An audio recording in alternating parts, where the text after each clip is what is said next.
Mega digital স্কেলে Bangladesh. Public private partnership পিপিপির মাধ্যমে প্রথমবারের মতো আবাসন প্রকল্প হাতে নিয়েছে সরকার।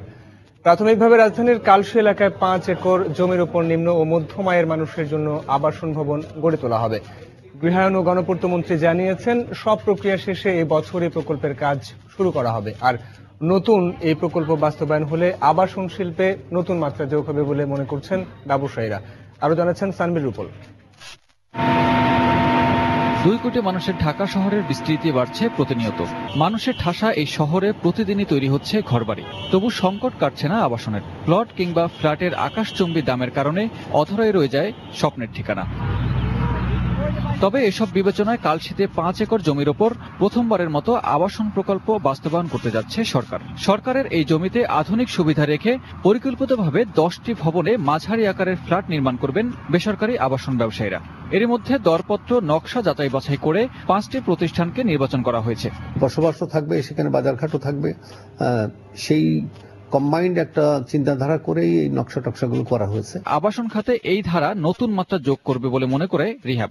সরকারের যে সমস্ত বিল্ডিং বা এমআরএফ করছে, ওখানেও কিন্তু আমাদের আবাসন শিল্প মালিকদের অংশগ্রহণ করা দরকার। তারই একটা আমি মনে করি একটা পূর্ব আবাস বলতে পারেন এটা। গৃহায়ন মন্ত্রী জানিয়েছেন, প্রকল্পটি শেষ হলে লটারির মাধ্যমে নিম্ন ও মধ্যম আয়ের লোকদের ফ্ল্যাট দেওয়া হবে। আমাদের নিজস্ব অর্থায়নে করছি এবং যেরকম 4 বছর অর্ধেক আর 16 বছর আর অর্ধেক টাকা দেবে।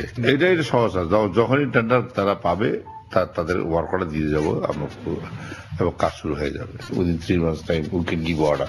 অর্থনীতিবিদরা বলছেন, কাঙ্ক্ষিত জনগোষ্ঠীকে স্বচ্ছতার ভিত্তিতে ফ্ল্যাট বুঝিয়ে দিতে পারলেই পিপিপির মাধ্যমে এই উদ্যোগ সফল হবে।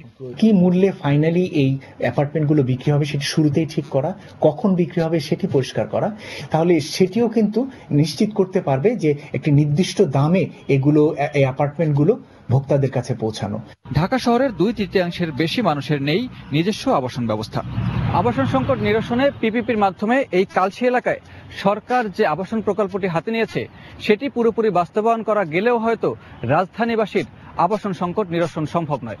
তবে এই আবাসন প্রকল্পটির মাধ্যমে নিম্ন আয় এবং মধ্যম আয়ের লোকদের জন্য যদি ন্যূনতম দামে আবাসন ঠিকানা খুঁজে দেওয়া যায়, তাহলে হয়তো ভবিষ্যৎ আবাসন সংকট নিরসনে এই পিপিপি হতে পারে একটি ভালো মাধ্যম। সানবির রূপল, সময় সংবাদ, ঢাকা।